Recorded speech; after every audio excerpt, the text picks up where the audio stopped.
Le quart d'heure corrézien, le magazine d'information hebdomadaire de RGB, Bram FM, RCF Corrèze, Radio PAC et Brenige FM. Réalisé et présenté par Olivier Sérac. Bonjour tout le monde et bienvenue dans le 41e et dernier numéro de cette saison du quart d'heure corrézien. Un numéro exceptionnel puisque nous serons de retour dans les vignes du sud corrézien à Branceil. Retour pour accueillir un petit nouveau, dernier né de la cave coopérative de Branceil. Une méthode traditionnelle, c'est-à-dire un vin effervescent dévoilé cette semaine par les vignerons. Dans la prescription culturelle, Fabien Montboisse nous emmènera au château de Sédières, château acquis il y a 60 ans cette année par le département de la Corrèze. L'occasion de mettre un petit coup de projecteur sur la programmation des événements de cet été. Le quart d'heure corrézien, vous avez le menu, c'est parti.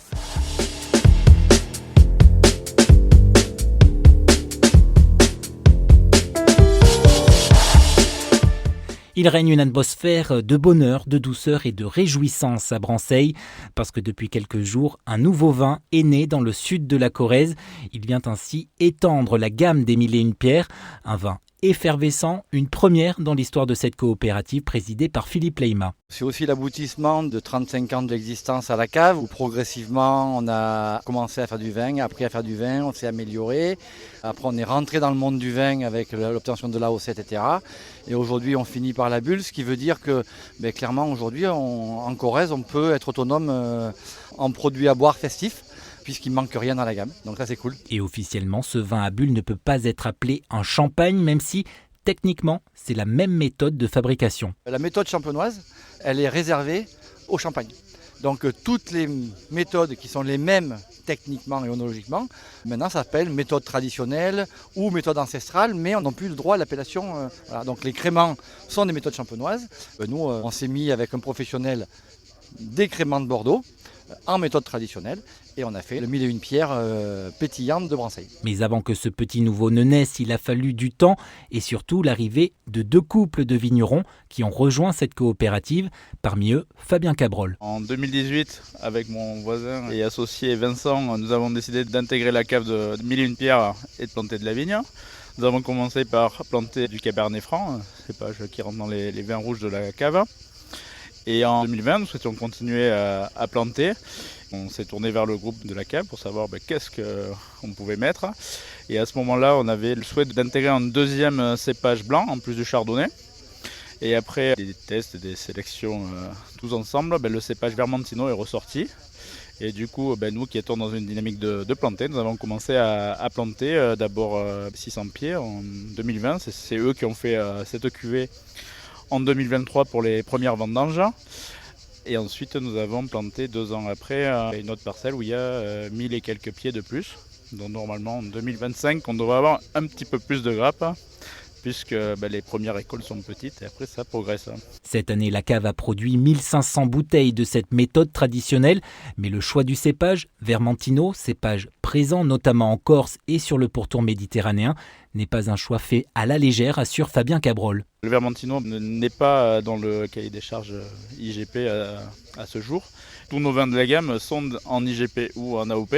En blanc, c'est le chardonnay, c'est le chenin, c'est le sauvignon. Donc il fallait créer autre chose pour l'intégrer. Et là aussi, le travail collectif a fait que ça a été l'effervescent qui a été choisi. Après, le cahier des charges d'IGP peut évoluer et peut-être que dans quelques années, le Vermentino intégrera aussi l'IGP. Autre avantage du Vermentino, c'est qu'il pourrait mieux s'adapter aux changements climatiques actuels. Il vient plus du sud, donc il se débrouille pas trop mal. Ils sont même très jolis sur place, dans la parcelle, même aujourd'hui qu'il fait très chaud. Donc on espère que ce sera le bon choix. Après, c'est la nature qui décide et ça on ne maîtrise pas. Reste que si le vin est produit en Corrèze, son élaboration, elle, ne se fait pas à la cave de Branceil, mais en Gironde, du côté de Saint-Émilion, tout simplement parce que Philippe Leyma le reconnaît, les Corréziens ne sont pas outillés en ce moment pour pouvoir assurer seuls cette transformation. Le fait de rentrer dans le monde du vin à Bordeaux fait que on commence à rencontrer tout le monde. Un jour, dans une réunion, j'ai rencontré Philippe de Besse et il m'a dit ce qu'il faisait. J'ai dit nous on se pose la question, etc. Et puis ça a matché, petite affaire familiale comme nous. Voilà, tout de suite bien entendu, il a compris nos enjeux, il a su qu'on ne savait pas faire, donc il nous a dit, ben voilà, moi si vous me faites ça, moi je vous ferai le reste. Et c'est parti comme ça. Donc c'est vraiment un produit collaboratif aussi et participatif avec cette maison-là, donc c'est aussi comme ça qu'on aime travailler. Ce travail collectif a été d'autant plus facile qu'à l'intérieur même du groupe de 7 vignerons branseillais se trouve Baptiste Tomachaud. Il a repris des vignes dans le sud de la Corrèze il y a 2 ans maintenant, mais surtout, son avantage, c'est qu'il est aussi œnologue. Nous, on a fait notre vin de base, donc c'est quand même déjà l'ossature du projet. On ne va pas faire d'un âne un cheval de course, comme on dit. Donc on a déjà bien pris soin de faire notre vin de base comme on avait envie de le faire et en se projetant sur le produit final. Et après, eux ont apporté leur savoir-faire sur quelque chose qu'on ne maîtrise pas trop, donc on leur a fait confiance.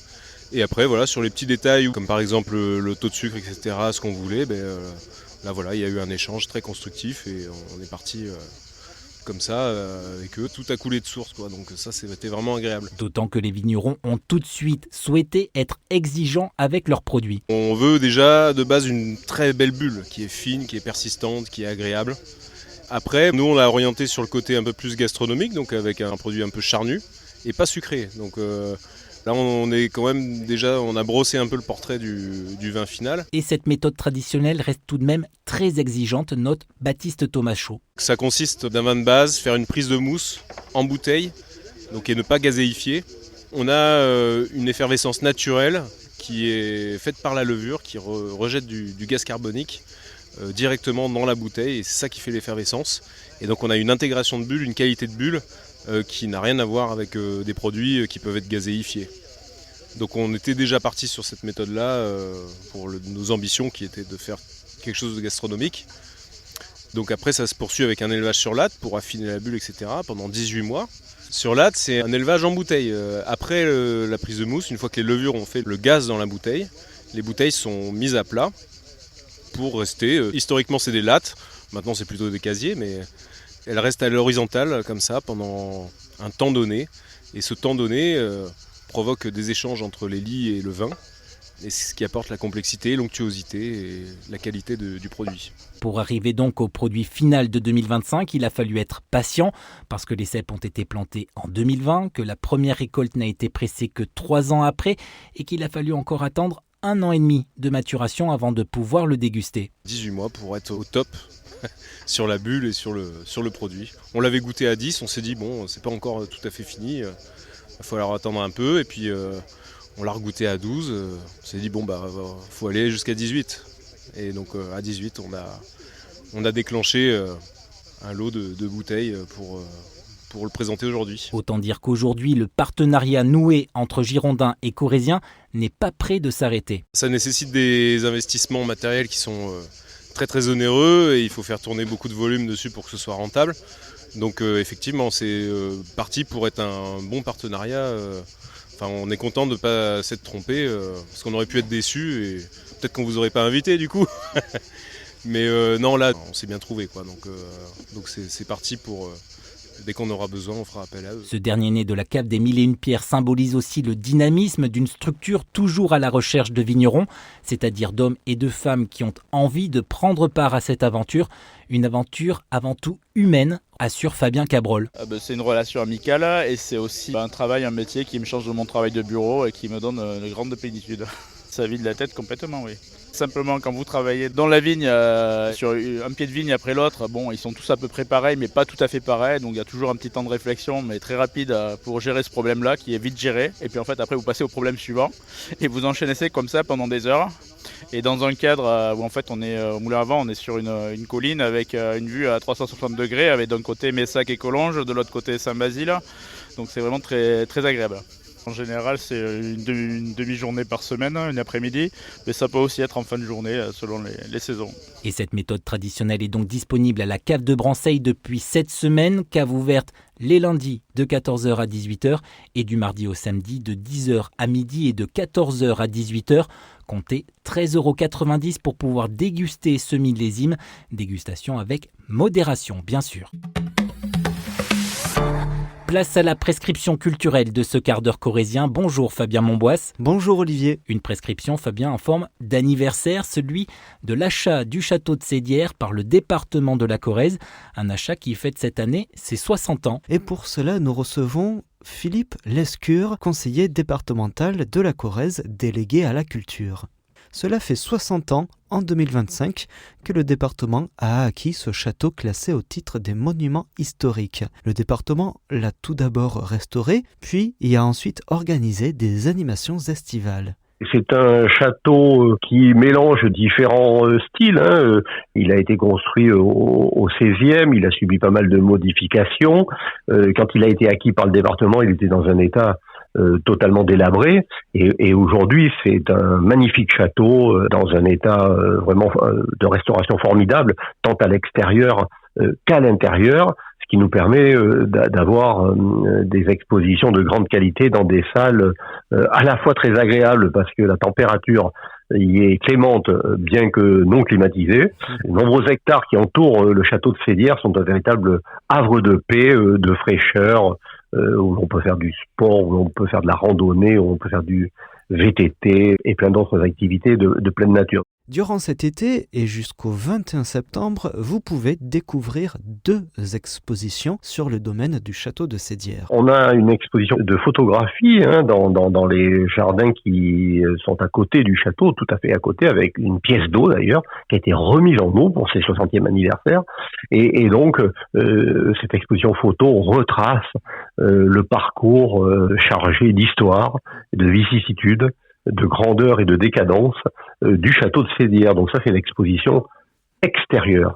Et nous avons aussi une exposition dans les salles du château qui est une exposition dédiée aux artistes femmes corréziennes. Cette seconde exposition à l'intérieur du château, nommée Les Corréziennes, présente des œuvres de Julie, Charlotte Museux, Véronique Daly, Dominique Combe et Pomcat. Des artistes absolument remarquables et puis une scénographie qui a été conçue par des équipes de la culture du département qui met en valeur de manière tout à fait extraordinaire les différentes expositions. Donc 2 expositions à voir, une en extérieur et une à l'intérieur du château lui-même.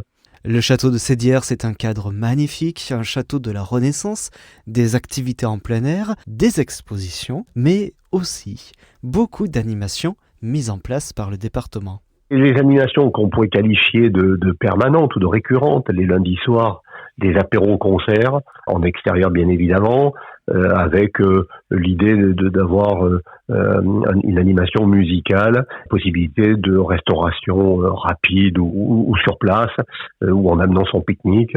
Voilà, c'est un moment convivial à partager entre amis ou en famille.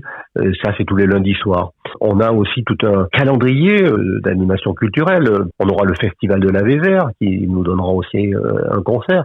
Et moi, j'invite celles et ceux qui veulent avoir un moment culturel dans l'espace dédié à côté du château, la grande salle de la Grange restaurée, d'aller sur le site internet du département de la Corrèze où ils trouveront le programme complet, là des spectacles. Mais nous avons aussi des animations pour les enfants, les mercredis notamment.